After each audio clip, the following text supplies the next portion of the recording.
Now, what is the answer? How do you do it? How do you learn how to trust? Jesus said, fear is useless. What you need is trust. Well, how do you do that? I can't seem to trust. Or Jesus says, forgive your enemies. How do you forgive your enemy? I mean, your enemy, like a Muslim who's going to blow up your car or something like that. You can't forgive that. There's no way it's in any of us to forgive that. However, just today on Twitter, I was tweeting. I tweet, by the way, if any of you are tweeters, not too many from the older generation tweet. But it's my tweet address is at, like you would say, at AOL.com. It's the at John Catoir, one word, John, C-A-T-O-I-R. And if you get into tweet and register, you can see my tweets, which are there every day. But you can also see Pope Francis's tweets. And today, do you read St. Pope Francis? Today's tweet was, and I'm mentioning it because we're on this topic, was how can you forgive somebody who's a really evil person who's hurt you badly? And he kind of makes a case that you don't forgive them because they deserve it. You don't forgive it because you feel like forgiving.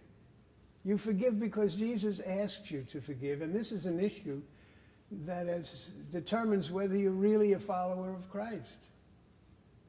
See, this is a Christian thing to get. If you're an unforgiving person, vindictive and vituperation and vengeance and get even, and if you're an unforgiving person, and you shouldn't be, then you're really not catching what the Christian spirit is about. So Pope Francis said, if you can't forgive because emotional blocks exist, at least you can pray for the person.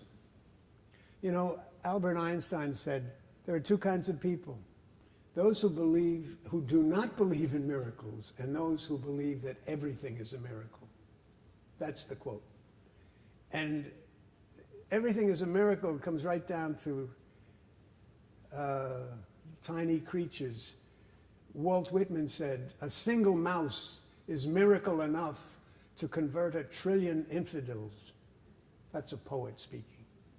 But you get the eye of the mouse, the ears and the smell power of the mouse. And then you get down to the atom, not just the organ in the body of a small animal, but the atoms and the chromosomes and the quarks and the subatomic particles. A little atom made up of, well, in a block of wood about 1 inch square, there are estimated 20 billion atoms. And each atom is like a solar system, mostly space. It looks like it's a hard block of wood. I mean, who can understand this? Science tells us this. We believe on faith because they can prove it with a test tube. With God, you can't prove the test tube. But you know that something doesn't come from nothing. So the atheist who says, why does there have to be a cause? Maybe the world always was. And they consider that as answering the proof of God's existence from the point of view of first cause. Are you following me? All right, so the answer to the question that I asked, how can you rejoice always? If Jesus wants you to be joyful, how can you? St. Paul says, rejoice always. Who can rejoice always? There's no way we can rejoice always. Oh, yes, there is. That's the thing you don't know. It's a miracle. Because you can decide to be joyful in all circumstances. You can make that decision tonight, that I'm going to be joyful from now on. I'm a joyful person. I'm going to be joyful no matter what. You can decide that. Now, your emotions won't catch up with you. You're not going to say, oh, boy, now I really am on a high. But you've made the decision. It enables you to stop whining. No, I'm going to be joyful. To stop pleading for mercy. To stop trying to get people's attention so you can get their pity. That's such a self-defeating attitude. You can decide to be joyful and catch yourself when you're not being joyful. So you have the power to do this, but you don't know it. In part 2, I'm going to try to help you learn how you can do it. In other words, there are 2 ways to do it. One is the supernatural, which is depending on Jesus and the miracles of the Lord. And the other is the natural, the power of the human will to control the thoughts. We'll go into that in more depth. So faith and will training, and this is like bodybuilding. It's like learning how to play the piano. Practice, practice, practice. Will training has to be repetitive. You don't stop just because it didn't work. You know, it didn't work because you didn't give it a chance. And people leave our rehabilitation center for drugs and they go back into the street. And others do not, believing that they can get their life back if they follow the principles we teach them. We had 4 graduations a year of men and women who would say, "Thank you for giving me my life back." Not me personally, but the system and the house, the rules that they had to keep. It was a hardship. We got them up early. We didn't give them time to brood. They couldn't handle their own money. We were in total control of their life, and if they didn't like it, we'd call the probation office, and 2 guys would come that afternoon and take them away, just like that. So we had power over whether they were going to live outside jail or work on their sobriety. So they were graduating, and little kids would come up to me, "Thank you for giving me my daddy back."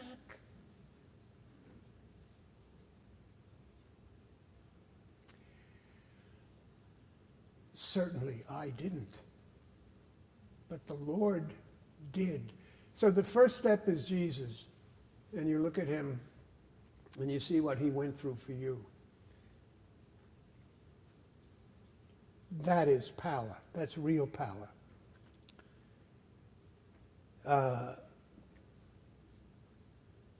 Mental health, next to saving your soul, is the most important goal a person has, attaining mental health. In order to attain mental health, according to Dr. Abraham Lowe, a psychiatrist, very successful man who started Recovery Incorporated and wrote the book Mental Health Through Will Training, according to him, the first step is to put on the will to bear discomfort. Yeah, life is tough. Put on the will to bear discomfort, and you start to become like a mother raising kids. I'm not going to think about my troubles right now. I've got enough on my hands just feeding these kids. You do it automatically when you're thrown into a life of altruism. So it's no big theoretical thing. But you can decide just by thinking it through. You can put on the will to bear discomfort. Not think in terms of I'm going to be joyful, I'm going to be joyful. Just say, this is a hardship, that I'm going to have a tough time coping with it, but I'm not letting it defeat me. I just have to keep going. I have to finish. I have to graduate, so I have to keep studying. I have to do 1 more year. I have to go on. You know, I want to drop out. I can't do this. I'm going to fail. More people have failed because they didn't show up for the examination, because they didn't think they would pass, which is a horrible cop-out. And I saw one woman who went through our program, came from up from the ashes, literally, and got her sobriety back and got a job, and she was in a bank, and she was liked very much. She did her job well, and they promoted her. And for some reason, the promotion did her in, because she said, they're expecting too much from me. They're going to find out what I was and where I came from. And of course, she had a past. She was a drug addict. You know what that means for a woman. And all of those fears that came into her mind made her say, I got to leave here, but I'd be too ashamed if they found out. God, she'd been there 3 years. They hadn't even a thought of her ever being in any kind of a life that wasn't a good, decent life. So she sabotaged her future. And of course she had to go out and redo it all over, but that flaw in her had to be purged and corrected. You just make up your mind if, whether you think people like you or not. Feelings are not facts. Whether you think you're going to be found out or not. Feelings are not facts. You're not going to be found out, and even if you found out, yeah, I had a rough time when I was younger, but thank God, with the grace of God, I'm out of that.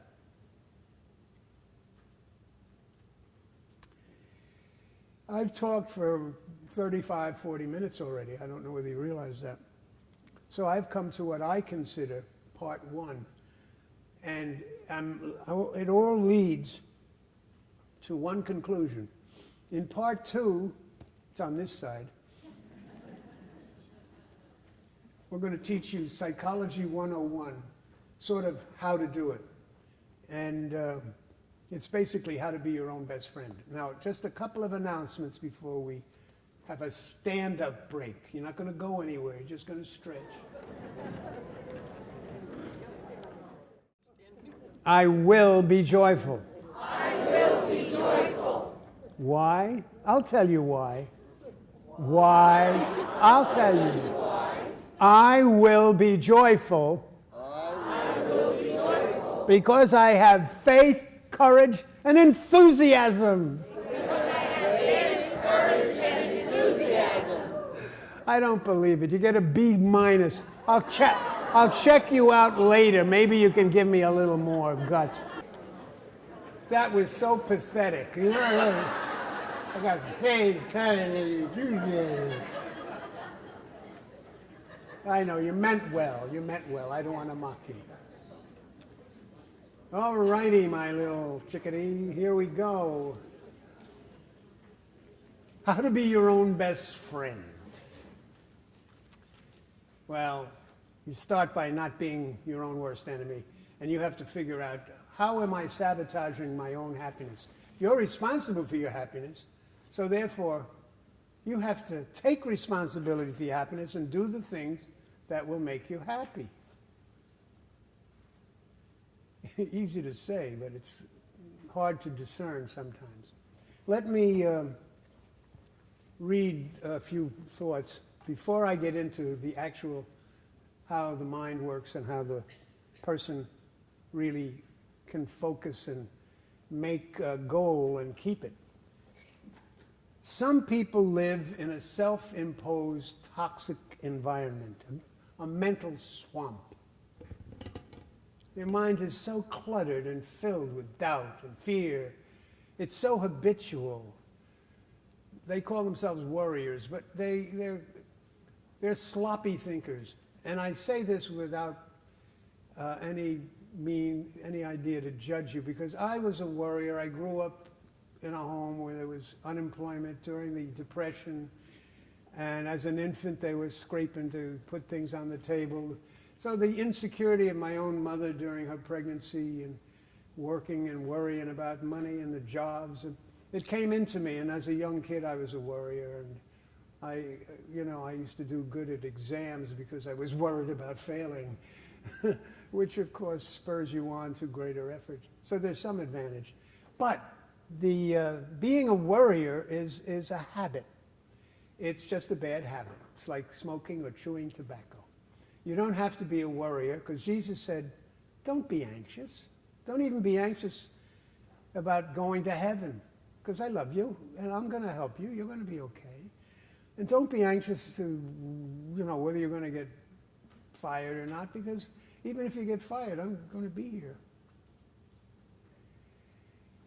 It's a level of faith that it may be beyond you, but if you believe it, it will relieve you of an enormous amount of needless worry. Okay, now one of the main points in trying to shape your own intellectual environment is this.